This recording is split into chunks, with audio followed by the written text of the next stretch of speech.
தான் தலப்பாக கட்டிக்கொண்டு நடந்து வாரத போல் நம்ம ஐயா வாராரு.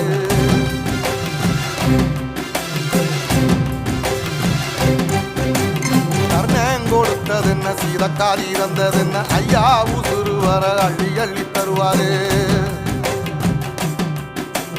சாதி சாதிக்கு ஒரு சங்கம் வச்ச நாட்டுக்குள்ள எல்லா சாதிக்கு ஒரு கோயில் போல வாராரு. இல்லை என்பதையே இல்லாம செஞ்சவர் தென்பாண்டி கேரளா தெருமேல வாராரு. ஏறிட்டி எதிர வந்த கண்ணே எமச்சதில்லை தமிழ பரம்பரைக்கு தன் மனம வாராரு.